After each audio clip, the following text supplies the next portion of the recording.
Bill's POV. No wonder Calvin wants to get out of Mom's house. Aunt Claire and Doris are here. Calvin has always been an introvert. Dealing with gossip, especially the kind involving women, has never been his cup of tea. Meanwhile, I can handle it better than him. The women are already enjoying a lavish brunch when I come in. The table is a showcase of gourmet delights. There's a charcuterie board at one end of the table, neatly arranged with various cheeses, an assortment of cured meats and fresh fruits. Taking center stage on the table is a seafood tower. It's filled with lobster tails, jumbo prawns, and oysters that glisten against the light. As soon as Doris sees me, her face breaks into a warm, welcoming smile. She's wearing a stylish, designer denim jacket paired with a white t-shirt and jeans. Doris has a knack for making even casual clothes look elegant.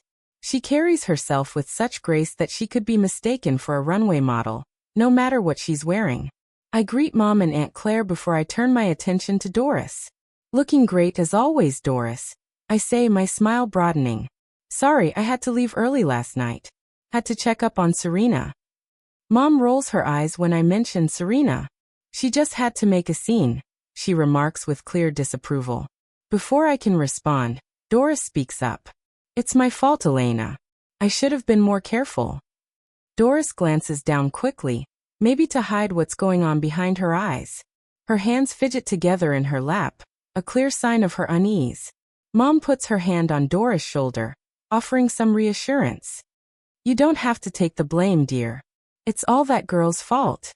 Honestly, Bill, I don't know what you saw in her, Mom says with a disdainful tone. She's a good seductress, I'll give her that. Aunt Claire chimes in. I'm curious about her secret. Maybe it'll work on my husband too.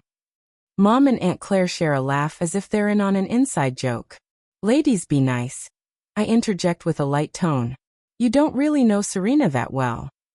Disrespectful, that's what she is, Mom says, still holding a grudge.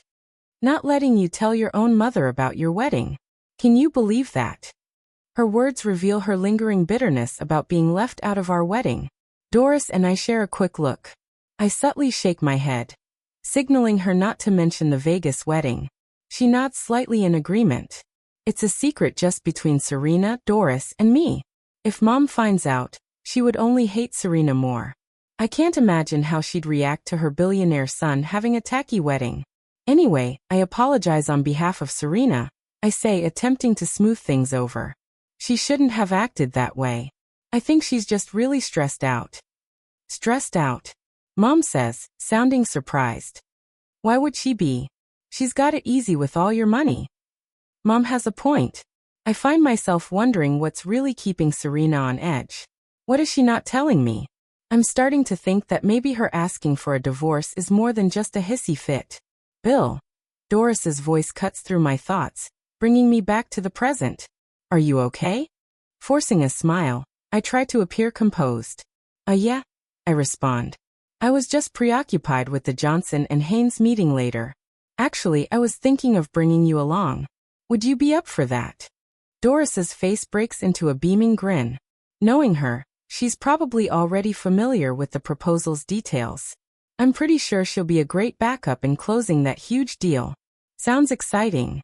Count me in, Doris says. While we're eating, my phone suddenly rings. It's Serena. What now? Pushing my chair back, I stand up. Excuse me, I have to take this, I say, stepping away from the table to answer the call. Bill, we need to talk. Serena cut straight to the chase. She didn't even say hello. I'm not joking about the divorce. I want to talk to a lawyer to draw up the papers as soon as possible. Oh no, not this again. I'm in Mom's house. Can we talk about this later? I ask, trying to keep my voice even. I rub my temple as I feel a headache starting to creep up.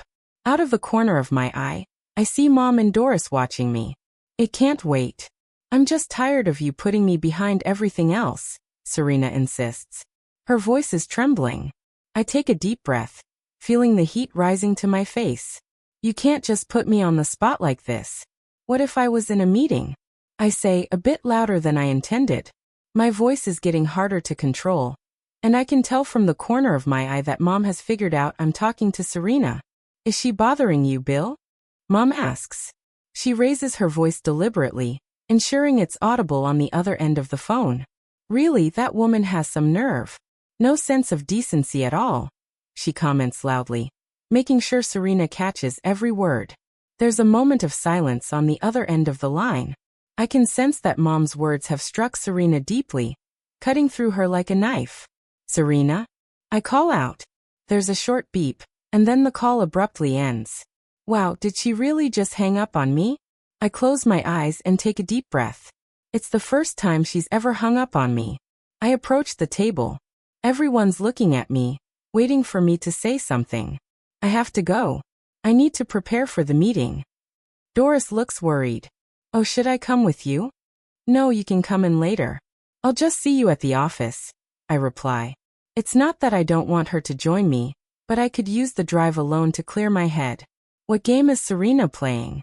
She's well aware of what's at stake today. Yet, she distracts me with all this nonsense about drawing up divorce papers. What the fuck is that all about? Serena's POV. Why does Elena always see me as the villain no matter what I do?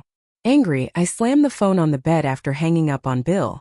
It lands with a muffled thud, bouncing twice on the soft duvet. Thankfully, it doesn't hit the floor and break. Bill's mom bad-mouthing me just makes me hate our marriage even more. She thinks I'm indecent because I'm not rich like Doris? What about her precious son? He's no saint.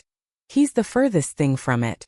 For the past 3 years of being married to Bill, I've taken so much crap from his family. I don't think he's oblivious to it all. He just watches me like the cuck he is as I get insulted again and again. Don't even get me started on Doris. She parades around with this facade of being well-educated and classy, but it's all just a mask. When that mask comes off, what's revealed is her true nature. Cunning and malicious. But she only acts this way with me, not with Bill or his family. Perhaps Doris knows she doesn't need to impress me. In her eyes, I'm just a rival for Bill's love and attention. I can tell you about a bunch of times when she showed her true colors. Like this one time I decided to surprise Bill with a homemade lunch at his office. When I got there, Doris was hovering near his desk. As soon as she saw me, her eyes narrowed. Oh, what's this? Playing the doting wife now? She sneered, barely glancing at the carefully packed meal in my hands. Bill usually prefers eating out. You know, at places with actual chefs. Trying to keep my cool, I replied. Well, I thought a homemade meal would be nice for a change. Doris laughed mockingly. She said, sure, if you think he'd appreciate that. But between us, I doubt he'd want to trade his gourmet salads and Wagyu steak for whatever that is. I clenched the lunch bag tightly, really wanting to slap Doris for her nasty words. But I remembered I was at Bill's office. Making a scene here would look bad for him and I didn't want that. So I just put the lunch bag on Bill's desk, trying to ignore Doris. Felt like losing a little, showing her she got to me. But I chose to stay calm and not stoop to her level.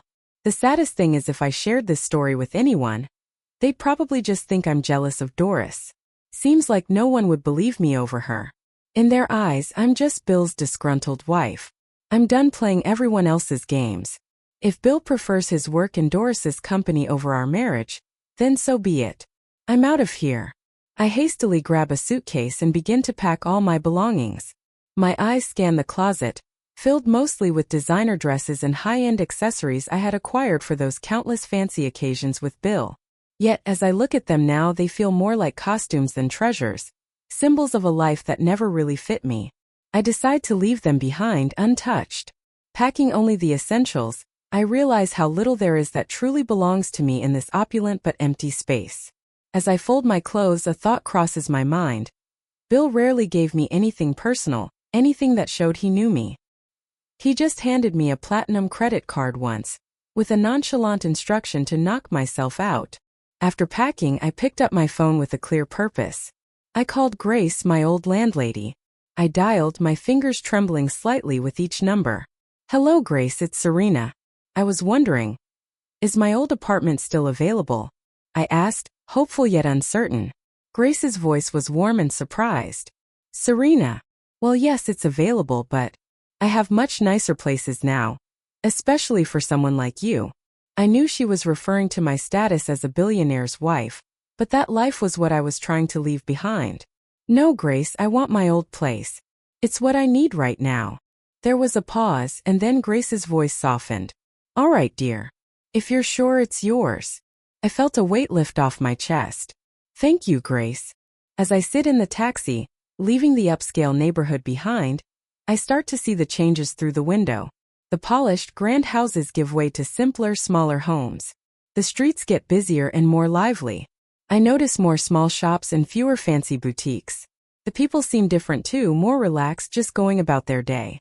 It's like moving from one world to another, from luxury to the everyday, and it feels more real, more like the life I used to know. At the door of my old apartment, Grace looks at me, waiting for my reaction. So this is it. What do you think? She asks. I look around at the familiar place. It's smaller than I remember, but it feels welcoming. The walls remind me of a simpler, happier time. It feels like coming home. I say, feeling a mix of happy and calm. The place isn't fancy, but it feels right. I step inside, ready to start fresh. I look around. There's a crack in the ceiling I don't remember in my old sofa, now a bit more worn. I notice things that weren't mine. Different curtains and new books on the shelf. It's clear others have lived here after me. Once I had settled into my old apartment, I knew it was time for the next big step.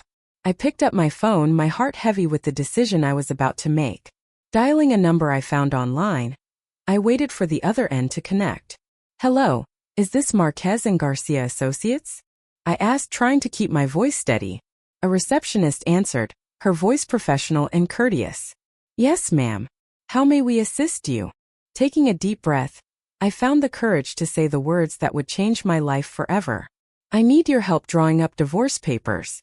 Serena's POV. 3 days after talking to attorney Marquez, my phone beeps with an email while I'm making coffee. I see his name and slowly open it. Divorce proceedings, initial documents. I read to myself. Seems Bill is finally going to realize that I'm serious about ending our marriage. I grab the freshly printed divorce papers. Without a second thought, I call a cab, my hands slightly trembling as I lock the door behind me. I sit stiffly in the back seat, clutching the papers, my gaze fixed on the passing cityscape, silently rehearsing what I'll say to Bill. As I enter Bill's office building, the lobby's luxury hits me immediately. The floor is polished marble, and there's soft lighting from modern fixtures overhead. There's a grand reception desk made of dark wood and glass, with well-dressed staff behind it.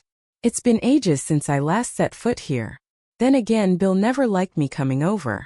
My attention is drawn to an elderly couple heading toward the exit. They're smiling while chatting animatedly. I can't help but overhear their conversation.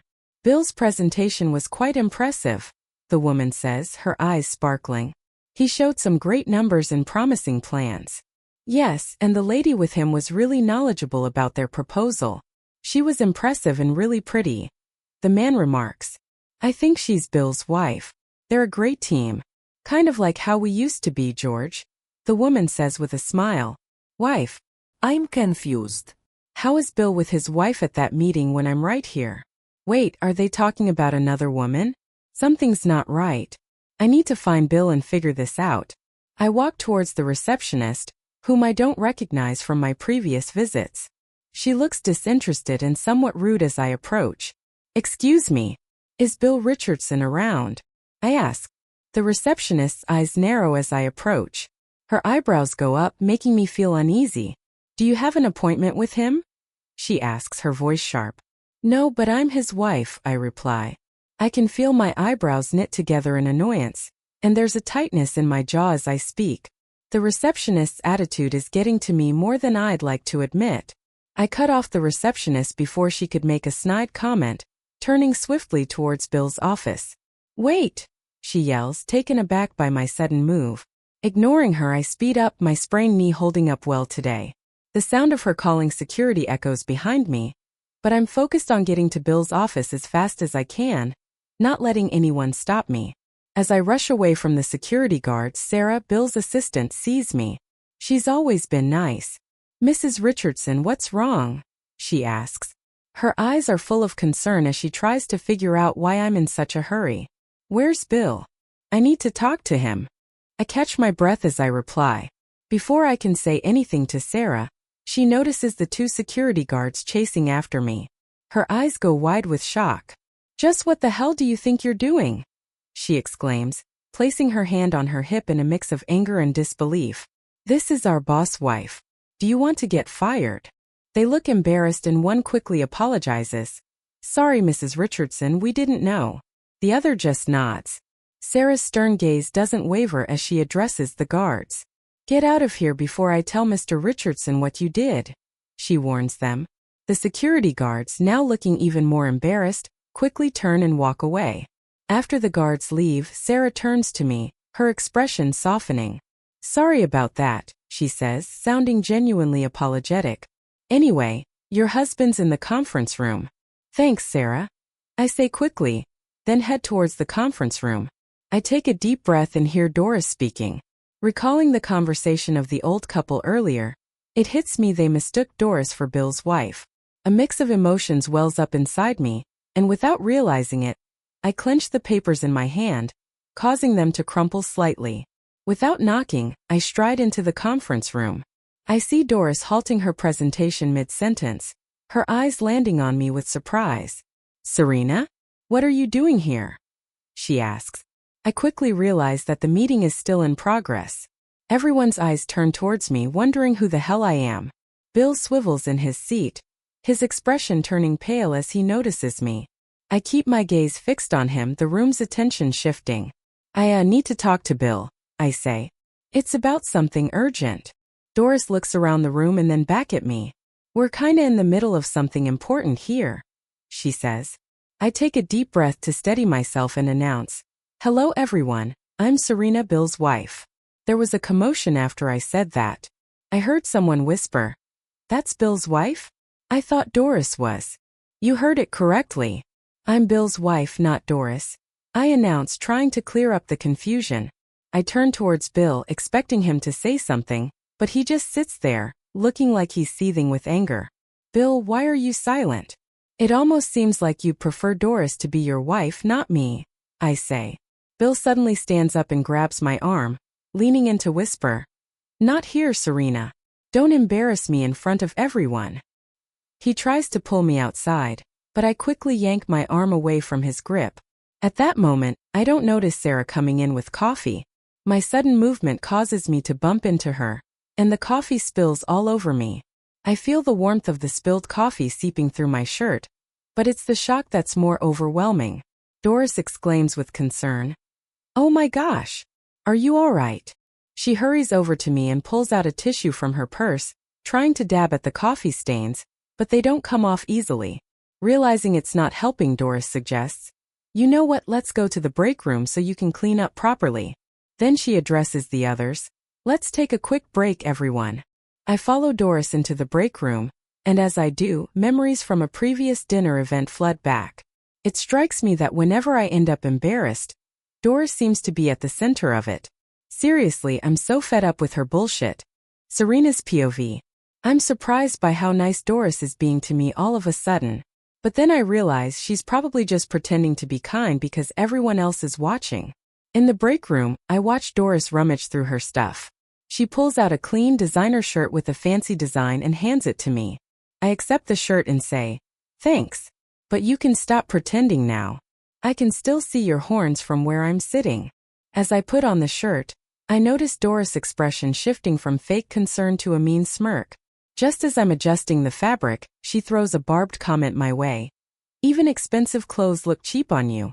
Firing back at Doris, I say, "Doris, you can wear all the fancy stuff in the world and play the victim as much as you like.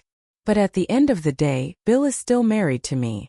Then, pretending to sniff the air, I add with a sneer, "Oh, your perfume smells interesting. Is it called desperation?" She hits back harder. "You know, Serena, if you actually dressed up and did your makeup, maybe Bill wouldn't be so ashamed to introduce you as his wife to the investors," Doris says. "You'd think a billionaire's wife would show some class." Her comment hits me hard.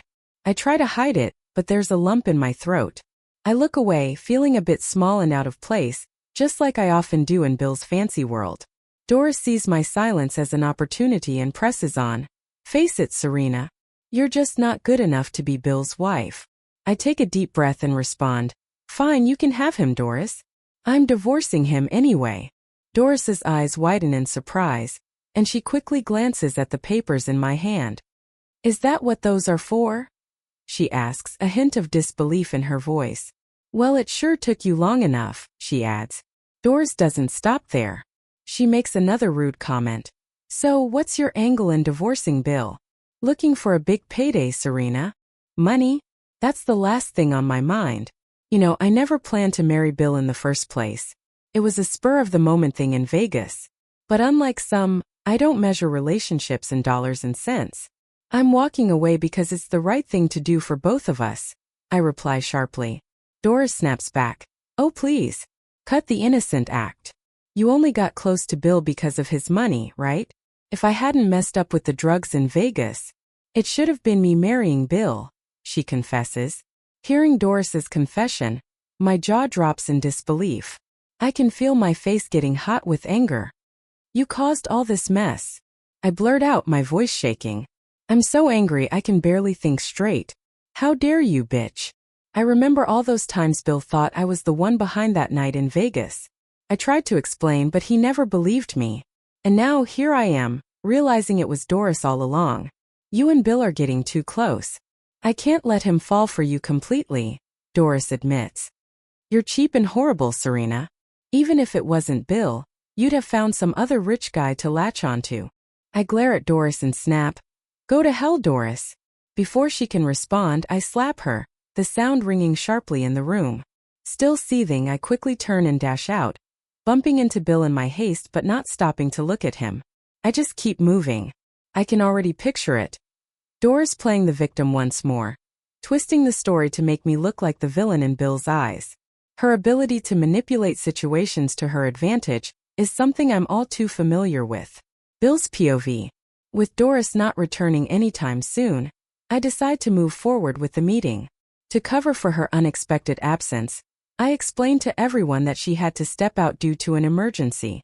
Even though I'm a bit anxious, I make sure the meeting stays on track. I keep glancing at my watch, wondering if Serena is okay. After wrapping up the meeting, I head to the break room to see how Doris and Serena are doing. Serena storms out, tears streaming down her face. Concerned, I call out to her, Serena, but she's already too far gone, her distress evident in her hurried steps. From inside the break room I hear Doris' voice. Bill, are you there? She calls out, her tone sounding a bit strained.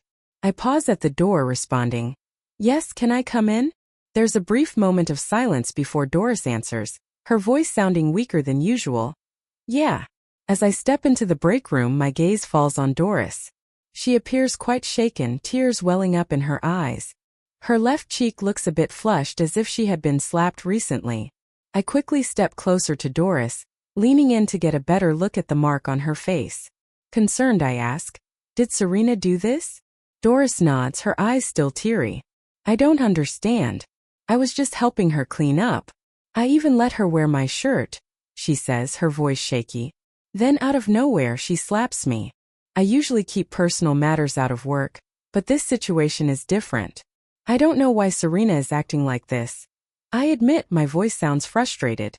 I'm sorry for her behavior. Doris's concern shows in her words as she says, Look, I don't want to pry, but Serena has been acting so irrational lately. Have you ever considered divorce? I shoot Doris a look, taken aback by her audacity. It's clear she's crossing a line here. The problems Serena and I have are ours alone, not something for others to meddle in. What are you talking about? Serena is mine. I'm not going to divorce her. I tell her firmly. You sure? Well, what if she's the one who wants to quit you? There is a look in Doris's eyes that I can't discern and it flashes away quickly. But her words stab me in the heart.